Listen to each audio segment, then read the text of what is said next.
Laihonen. I work at the University of Jyväskylä as a senior researcher, Center for Applied Language Studies.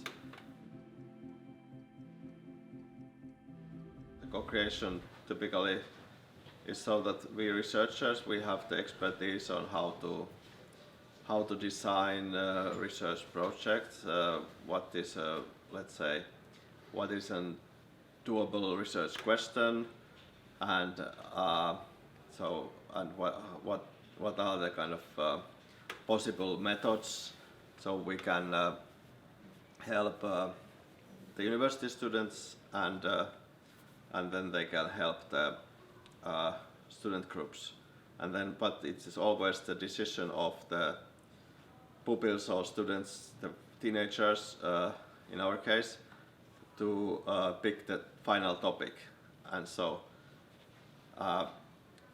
as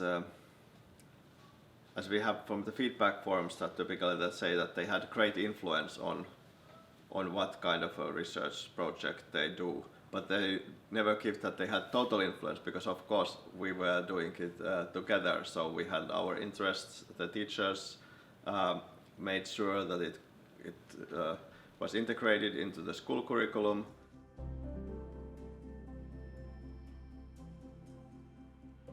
Well, I would say that most important is to get out of the academic bubble and to learn about, in this case, the teenagers' worlds and their educational life in this case, because it's mostly about the school and the way that they, for instance, view languages, because, well, they are more like what is going to be in the future, how things will be in the future. We can see it in them, and then of course it has brought me a successful project, as we are still doing it, we are still alive. So and it seems that we are going strong, and in the future we are expanding all the time. So to lead this international project is a merit in academic self, and then I have been involved in other projects due to my expertise in citizen science as a method.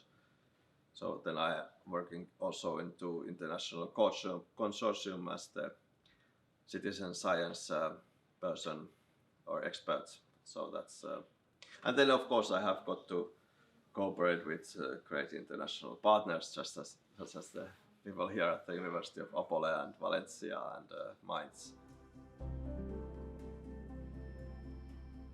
The mainstream model. So mainstream is to do something like crowdsourcing with adults, with typically men. So for instance, birdwatching is a very classical citizen science activity, and it's mainly done by males like me. So and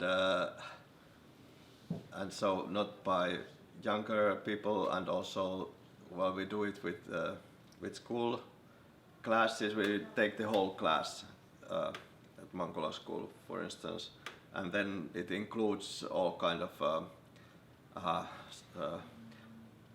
of people from different social groups, which is not the case in the classical, in the mainstream citizen science. It's typically well-educated, wealthy, white, male people in their free time, which only wealthy white male people have typically to go bird watching, for instance, and have the resources. So in our case we have also inclusion.